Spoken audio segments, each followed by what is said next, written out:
ಅವರು ಕೂಡ ವೇದಿಕೆಗೆ ಆಗಮಿಸಿದರೆ ಅವರನ್ನು ಕೂಡ ತಮ್ಮೆಲ್ಲರ ಪರವಾಗಿ ನಾವು ಸ್ವಾಗತವನ್ನು ಕೋರ್ತಾ ಇದ್ದೇವೆ. ಇನ್ನೊಂದು ಹಾಡನ್ನು ಪ್ರಸ್ತುತಪಡಿಸಲಿದ್ದಾರೆ ಪೂಜಾ ವಾಲಿಕಾರ. ಸಾಯಂಕಾಲ 6:30 ಪ್ರಾರಂಭವಾಗ್ತಾ ಇದೆ. ಕಿತ್ತೂರು ಚೆನ್ನಮ್ಮ ವಿಶ್ವವಿದ್ಯಾಲಯ, ರಾಣಿ ಚೆನ್ನಮ್ಮ ವಿಶ್ವವಿದ್ಯಾಲಯ ಬೆಳಗಾವಿ ಎಲ್ಲ ಟೀಮ್ ಈಗಾಗಲೇ ಬಿಜಾಪುರಕ್ಕೆ ಬಂದಿದೆ. ಸಾಯಂಕಾಲ ಅದ್ಭುತವಾದಂಥ ನಾಟಕ ನನ್ನ ಅಂಬೇಡ್ಕರ್, ದಯಮಾಡಿ ನೋಡಿ ಆನಂದಿಸಿ. ಸಾಯಂಕಾಲ 6:30 ಪ್ರಾರಂಭವಾಗ್ತಾ ಇದೆ. ಕಿತ್ತೂರು ಚೆನ್ನಮ್ಮ ವಿಶ್ವವಿದ್ಯಾಲಯ, ರಾಣಿ ಚೆನ್ನಮ್ಮ ವಿಶ್ವವಿದ್ಯಾಲಯ ಬೆಳಗಾವಿ ಎಲ್ಲ ಟೀಮ್ ಈಗಾಗಲೇ ಬಿಜಾಪುರಕ್ಕೆ ಡಾಕ್ಟರ್ ಬಾಬಾ ಸಾಹೇಬ್ ಅಂಬೇಡ್ಕರ್ ಅವರ ಭಾವಚಿತ್ರ ಹಾಗೂ ಜ್ಯೋತಿಬಾ ಫುಲೆ ಅವರ ಭಾವಚಿತ್ರಕ್ಕೆ ಗಣ್ಯರಾದಂಥ ಡಾಕ್ಟರ್ ಫೈರೋಜ್ ಹುಸೇನ್ ಇನಾಮದಾರ್ ಪೀಠಾಧಿಪತಿಗಳು ಮನಗೂಳಿ ಶರೀಫ್ ಅವರ ಜೊತೆ ವೇದಿಕೆ ಗಣ್ಯರೆಲ್ಲರೂ ಪುಷ್ಪಾರ್ಪಣೆ ಮಾಡುವುದರ ಮೂಲಕ ಈ ಕಾರ್ಯಕ್ರಮವನ್ನು ಉದ್ಘಾಟಿಸಬೇಕಂತೇಳಿ ವಿನಂತಿಸ್ಕೊತಾ ಇದ್ದೀನಿ. ನೀವು ಸ್ವಲ್ಪ ಈ ಧ್ವಜ ಹಿಡ್ಕೊಂಡವ್ರು ಸ್ವಲ್ಪ ಅಲ್ಲಿ ಜಾಗ ಮಾಡಿ ಕೊಡ್ಬೇಕಂತೇಳಿ ವಿನಂತಿಸ್ಕೊತಾ ಇದ್ದೀನಿ. ಹಿಂದೆ ಬಂದ್ಬಿಡ್ರಿ.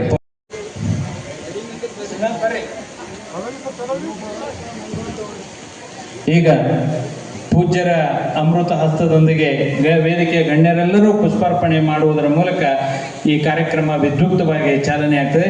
ಡಾಕ್ಟರ್ ಬಾಬಾ ಸಾಹೇಬ್ ಅಂಬೇಡ್ಕರ್ ಅವರ 99ನೇ ಜಯಂತಿ ಆಚರಣೆ ಹಾಗೂ ಮಹಾತ್ಮ ಜ್ಯೋತಿಬಾ ಫುಲೆ ಅವರ ಪ್ರಶಸ್ತಿಯ ಈ ಕಾರ್ಯಕ್ರಮ ಈಗ ಪುಷ್ಪಾರ್ಪಣೆಯ ಮೂಲಕ ಉದ್ಘಾಟನೆಗೊಂಡಿದೆ. ಈಗ ಹೋರಾಟ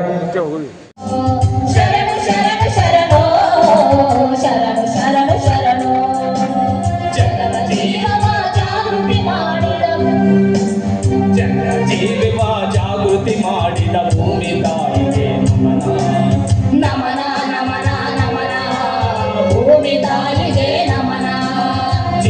ಜೀವನಕ್ಕೆ ಜನ್ಮವಿದ್ದ ತಾಯಿ ತಂದೆಗೆ ನಮಸ್ಕಾರ ನಮಸ್ಕಾರ ನಮಸ್ಕಾರ ತಾಯಿ ತಂದೆಗೆ ನಮಸ್ಕಾರ.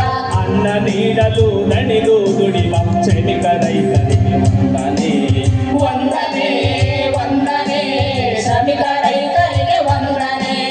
ಕಲೆ ಸಂಸ್ಕೃತಿಯ ಬೆಳೆಸಿ ಸ್ಪರ್ಶ ಮಾಡಿರ್ತಕ್ಕಂಥ ದಿನಾಂಕ. ಆ ಕಾರಣಕ್ಕಾಗಿ ಇವತ್ತು ನಾವು ಅಂಬೇಡ್ಕರ್ ಹಬ್ಬವನ್ನು ಪ್ರಾರಂಭ ಮಾಡ್ತಾ ಇದ್ದೇವೆ. ಏಪ್ರಿಲ್ 14ರಂದು ಅಂಬೇಡ್ಕರ್ ಹಬ್ಬವನ್ನು ನಾವು ಮುಕ್ತಾಯ ಮಾಡ್ತಾ ಇದ್ದೇವೆ. ಬಾಬಾ ಸಾಹೇಬ್ ಅಂಬೇಡ್ಕರ್ ಅವರ ಜನ್ಮ ದಿನಾಚರಣೆಯನ್ನು ಆಚರಣೆ ಮಾಡಿ. ಈಗಿನ ಕಾಲಘಟ್ಟದಲ್ಲಿ ಬಾಬಾ ಸಾಹೇಬ್ ಅಂಬೇಡ್ಕರ್ ಅವ್ರನ್ನ ತಿಳಿಸೋದು ಯಾರಿಗೆ ತಿಳಿಸಬೇಕಾಗಿದೆ ಅಂತಕ್ಕಂಥದ್ದು ಮುಖ್ಯ, ಯಾರು ತಿಳಿಸಬೇಕಾಗಿದೆ ಅಂತಕ್ಕಂಥದ್ದು ಬಹಳ ಮುಖ್ಯ.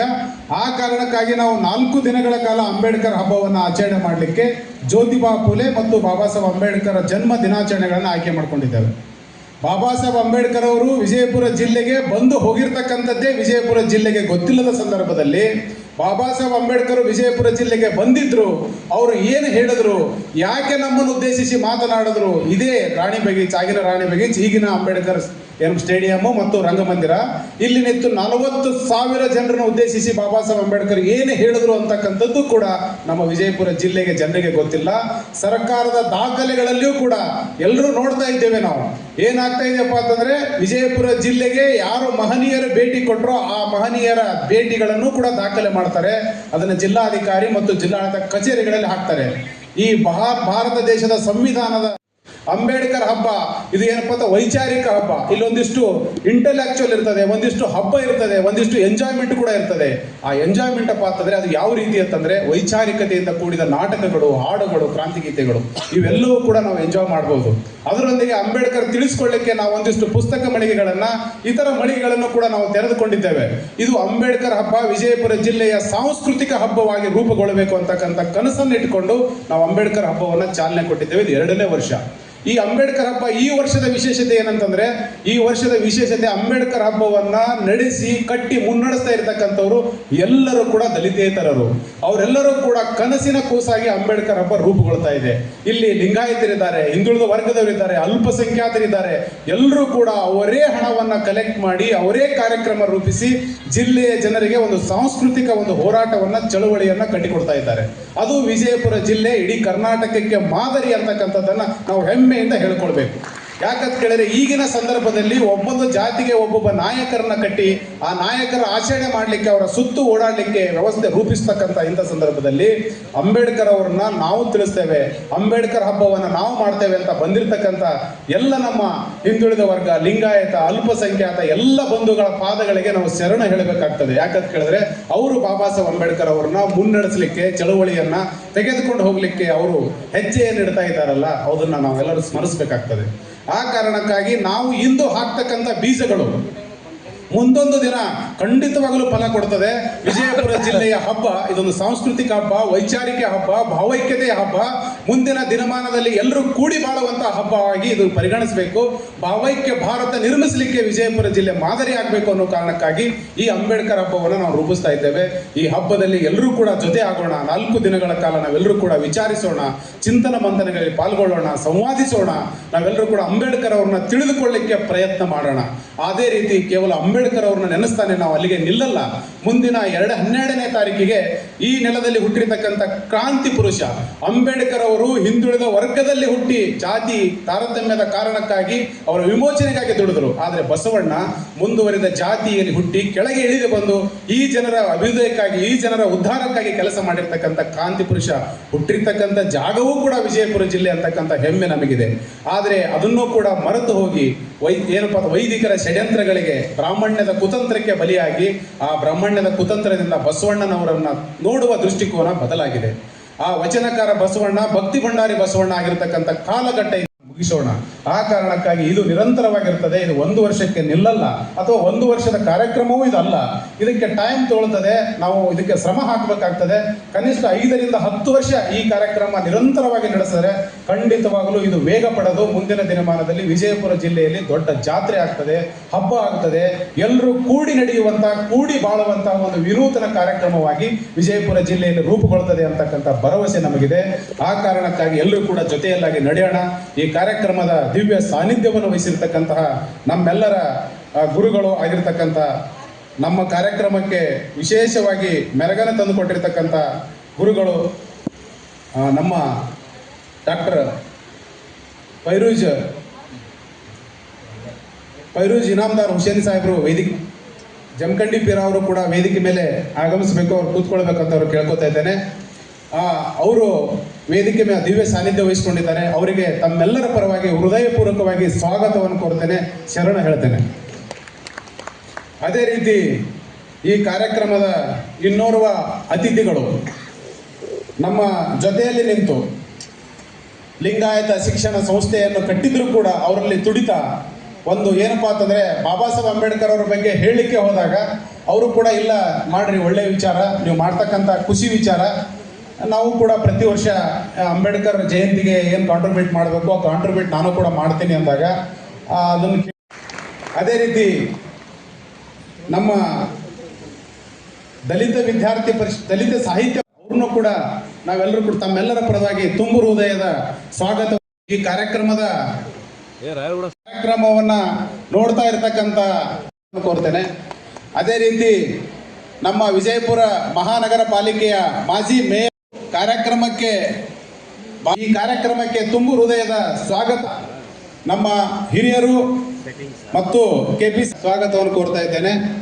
ಇನ್ನೋರ್ವ ವಿಶೇಷ ಹೃದಯದ ಸ್ವಾಗತವನ್ನು ಕೋರ್ತಾ ಇದ್ದೇನೆ. ಅದೇ ರೀತಿ ಈ ವಿಜಯಪುರ ಜಿಲ್ಲೆ ಕಾರ್ಯಕ್ರಮದ 6 ಜನ ಪ್ರಶಸ್ತಿ ಪುರಸ್ಕೃತರು ನಮ್ಮ ಮಧ್ಯನೇ ಇದ್ದಾರೆ. ಅವರು ಬಹಳ ವಿಶೇಷ ವ್ಯಕ್ತಿಗಳನ್ನ ನಾವು ಪ್ರಶಸ್ತಿಗೆ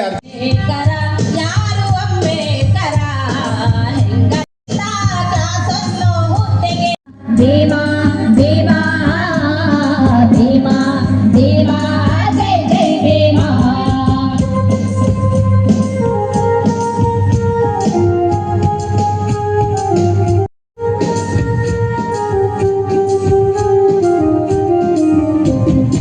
ಅಂಬೇಡ್ಕರ ಆದ ಅಂಬೇಡ್ಕರ ಪಾಪದ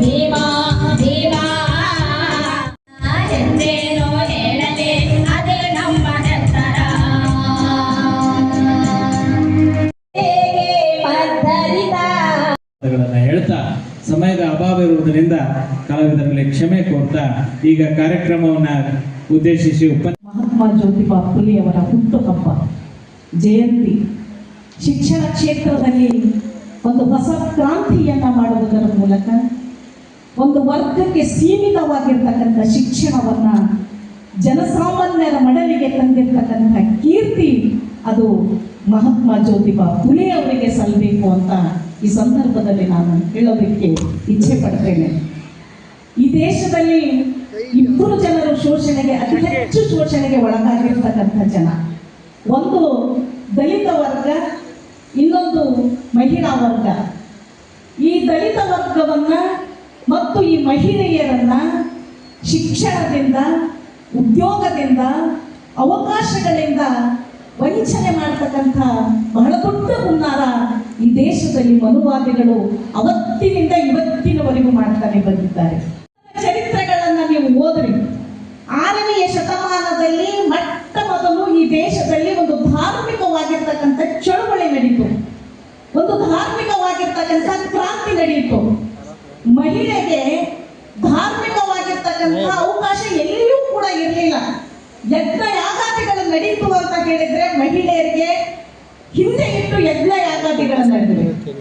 ಯಾವುದೇ ಒಂದು ಶುಭ ಕಾರ್ಯಕ್ರಮ ಆಗಬೇಕು ಅಂತ ಹೇಳಿದ್ರೆ ಅಲ್ಲಿ ಮಹಿಳೆಯರಿಗೆ ಅವಕಾಶ ಇರ್ತಿರಲಿಲ್ಲ.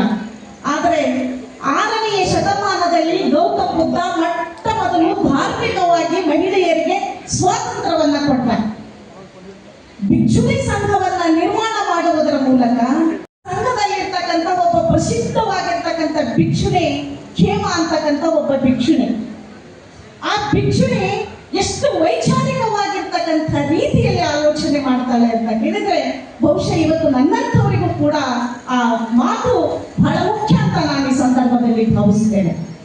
ಅವಳಿಗೆ ಬುದ್ಧನ ಶಿಷ್ಯನಾಗಿರ್ತಕ್ಕಂಥ ಖೇಮ ಅಂತ ಒಬ್ಬ ಮಹಿಳೆಗೆ ಒಂದು ಪ್ರಶ್ನೆಯನ್ನ ಪುರೋಹಿತಶಾಹಿಗಳು ಮಾಡ್ತಾರೆ. ಏನ್ ಮಾಡ್ತಾರೆ ಅಂತ ಹೇಳಿದ್ರೆ, ಹೆಣ್ಣು ಅಂತ ಹೇಳಿದ್ರೆ ಮೋಕ್ಷ ಪಡೆಯಲಿಕ್ಕೆ ಇವತ್ತಿಗೂ ಕೂಡ ಸಾಧ್ಯ ಇಲ್ಲ ಅಂತ ಅನೇಕ ಸಂಪ್ರದಾಯಗಳು ವೇದೋಪನಿಷತ್ತುಗಳು ಹೇಳ್ತವೆ.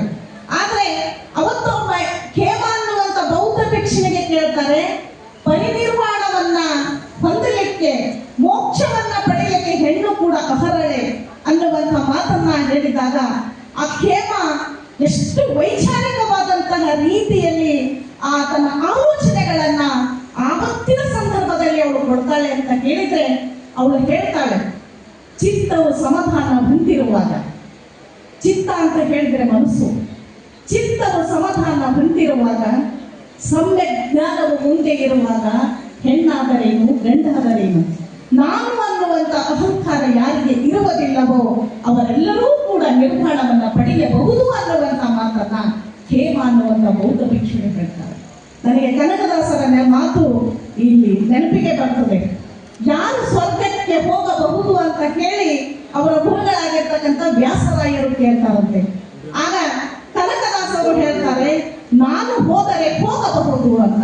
ಅಂದ್ರೆ ಇಲ್ಲಿ ನಾನು ಅಂತ ಹೇಳಿದ್ರೆ ನಾನು ಅನ್ನುವಂತ ಅಹಂಕಾರ ಏನಿದೆಯಲ್ಲ ಅದನ್ನ ಹೋದರೆ ಎಲ್ಲರೂ ಕೂಡ ಸ್ವರ್ಗಕ್ಕೆ ಹೋಗಬಹುದು ಅನ್ನುವಂತ ಮಾತನ್ನ ಕ್ರಿಸ್ತಪೂರ್ವ 6ನೇ ಶತಮಾನದಲ್ಲಿ ಪ್ರಕಾಂಡ ಪಂಡಿತಳಾಗಿರ್ತಕ್ಕಂಥ ಖೇಮ ಅನ್ನುವಂಥ ಬುದ್ಧನ ಶಿಷ್ಯರು ಹೇಳ್ತಾಳೆ ಅಂತ ಹೇಳಿದ್ರೆ ಅಲ್ಲಿ ಬೌದ್ಧ ಸಂಘದಲ್ಲಿ ಎಂತೆಂಥ ಪ್ರಕಾಂಡ ಪಂಡಿತ ಮಹಿಳೆಯರು ಇದ್ರು ಅನ್ನುವುದಕ್ಕೆ ನನಗೆ ಸಾಕ್ಷಿಗಳು ಕೂಡ ಸಿಗ್ತವೆ.